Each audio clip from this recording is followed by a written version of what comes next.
My name is Claire Bennett. I'm here to answer the private questions you don't always say out loud. Today we'll talk about why do women fall for emotion, not just effort? Have you ever been in this situation where you're trying so hard?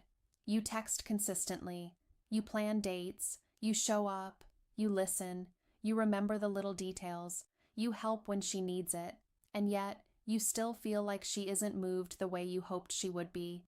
And then you look at someone else, sometimes a guy who seems to do less than you, and somehow he makes her laugh, he sparks her curiosity, he creates that something.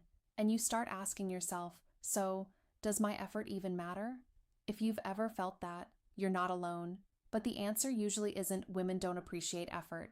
The real issue is this: effort doesn't automatically turn into emotional impact. And in the early stages of attraction, emotion often flips the switch, while effort is what keeps the flame burning later. I'm saying often because not everyone is the same. Some women deeply value stability, responsibility, and consistent effort. Some people aren't emotionally available no matter what you do. Context matters more than a single sign. But if you look at the psychology, you'll notice a pattern. Humans bond through emotional memory, not through a scoreboard of good deeds. We don't remember every polite thing someone did. We remember how we felt around them. Did we feel seen, respected, safe, energized, understood, curious, calm, alive?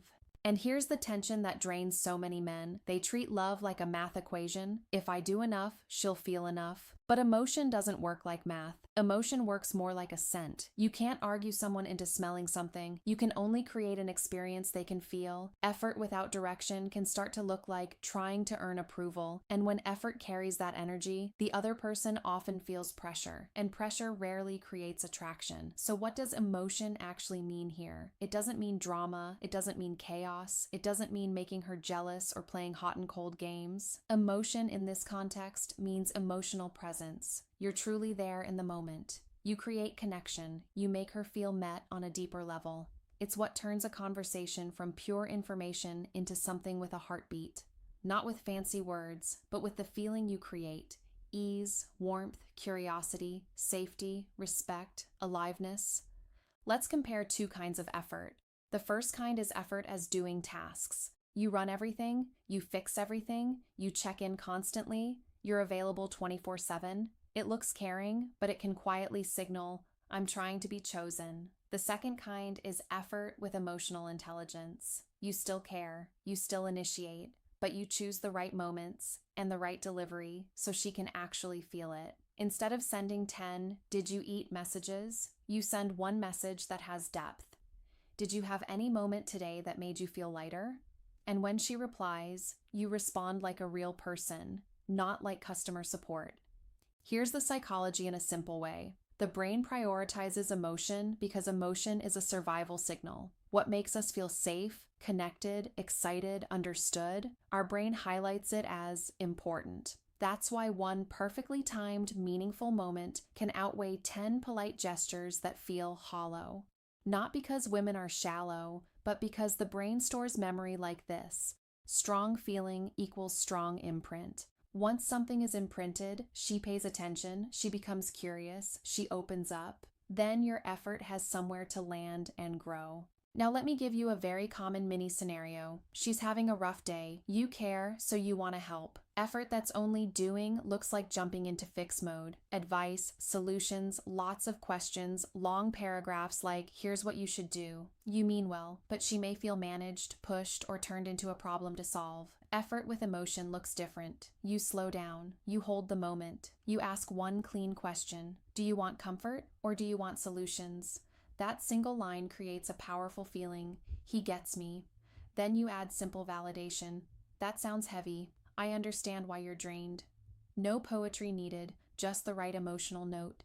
And that moment can build more connection than 10 helpful things. Another important piece. Some men accidentally turn effort into a transaction. Inside their head, it becomes, I do this for you, so you should like me more. Even if you never say it, the energy leaks through impatience, expectations, disappointment, when she doesn't respond the way you hoped. And when effort becomes conditional, it stops feeling warm. It starts feeling like pressure. Real emotional connection usually grows in a non-transactional space. You give from self-respect. You care without abandoning yourself. You show affection without trying to buy love. So how do you make your effort land emotionally in a healthy way? Here are 6 practical shifts that move you from trying hard to creating the right feeling. And to be clear, this is not about manipulating anyone. It's about upgrading your connection skills. First, focus on the feeling, not just the action. Before you do something, ask, what emotion will this create in her? Constant checking can create the feeling of being monitored or obligated to respond. Fewer messages with more meaning can create the feeling of being respected and truly noticed. A message like,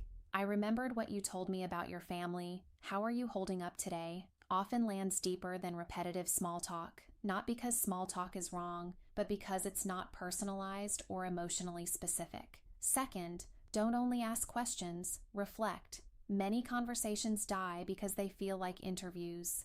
Emotion appears when you reflect what she says. If she says, I've been stressed, don't immediately interrogate. Why? Work? Your boss? Reflect first. It sounds like you've been carrying more than people can see. That creates the feeling of being understood, and then you can ask more.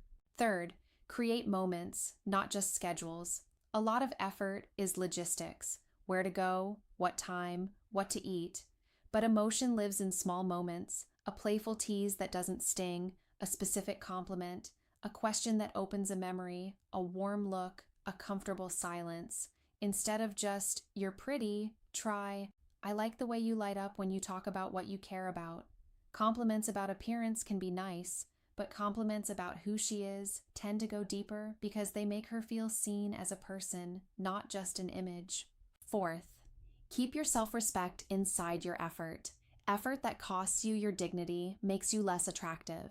If you're always initiating and she never reciprocates, if she cancels constantly, if she's curious about you only when it benefits her, then the issue isn't that you need to try harder. The issue is imbalance. Emotion doesn't grow well inside long-term imbalance. A mature line is, I enjoy talking to you, but I need it to feel mutual. If we're not on the same page, it's better to be honest, calm, clear, respectful. Fifth, regulate your own emotions. Many men try harder because they're afraid of losing her. Fear speeds them up. More texting, more giving, more proving. But the more anxious you become, the more your effort feels heavy. A grounded man still cares, but he doesn't panic. He has a life. He has routines. He doesn't let one delayed reply define his value. When you're calm, your effort feels light. When you're anxious, your effort feels demanding, even if you don't intend it. Sixth, bring emotion through honesty, not theatrics. Honesty can be simple. I feel good around you. I like your energy. I enjoy being with you.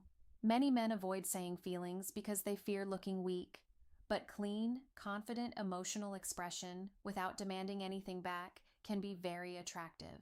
The key difference is intent. You share feelings to connect, not to pressure.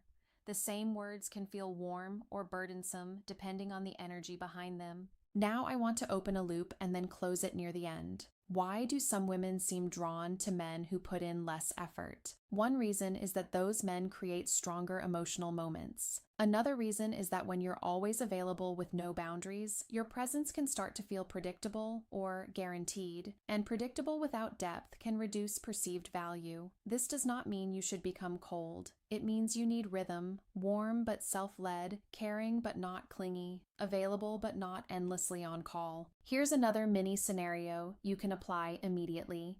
You go on a coffee date. The conversation is a little flat. You try to rescue it by listing achievements, flexing your job, or asking question after question. She stays polite, but she doesn't feel it. Next time, instead of proving, you create atmosphere.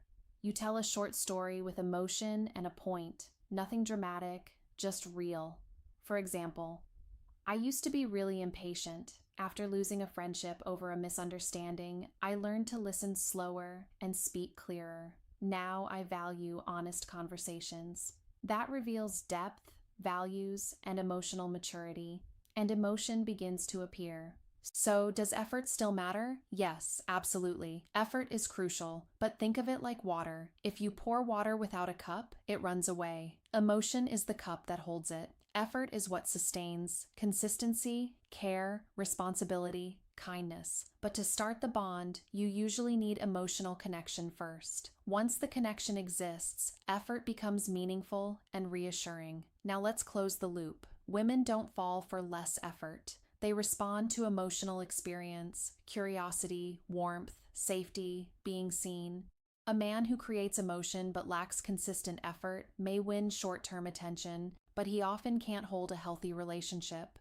Meanwhile, a man who offers consistent effort without emotional presence might be respected and appreciated, but struggle to create spark. The ideal is to combine both: emotion to connect, effort to build. And here's what you can do better, starting today in a healthy, mature way. First, change the question in your mind from "what do I do to make her like me?" to "what does she feel when she's with me?" Does she feel relaxed or pressured, seen or managed, respected or chased, curious or obligated? That one shift changes everything. Next, practice 3 very specific habits. 1. Ask one emotion opening question every time you connect, like, "What's been on your mind lately?" or "What's something you've been proud of recently?" 2. Give one specific compliment about her as a person. "I like how thoughtful you are," or "You have a calming energy." 3. Do one small, meaningful action. Remember a detail and reflect it back. Choose a place she mentioned she likes, send a song that matches her taste, or follow up on something important she shared. It doesn't have to be big. It has to be accurate. And if you're someone who puts in a lot of effort but feels taken for granted, add one more tool: boundaries and balance. You can say, "I like caring, but I need it to feel mutual." That's not bargaining. That's building a healthy dynamic. The right woman will respect it. If she doesn't, that's valuable information. Finally, keep this clean and safe. Don't turn emotion into tactics that make someone insecure: hot and cold, jealousy games, silent punishment. Those can create attachment, but it's usually anxious attachment, not healthy desire. The emotion we're talking about is warm, respectful, alive, and safe. So the takeaway is simple. Women often fall for emotion not because effort is useless, but because emotion is the brain's bonding language. Effort becomes powerful when it creates the right emotional experience, when it makes her feel seen, safe, respected, and more alive with you. When you combine emotional presence with consistent, healthy effort, you don't just become a man who tries. You become a man who's felt. And that's usually where attraction turns into real connection. And that's all for today's episode. Thank you for taking the time to listen all the way to the end. If you found this episode helpful, don't forget to subscribe and share it with someone who might need to hear this. I'll see you again in the next episode.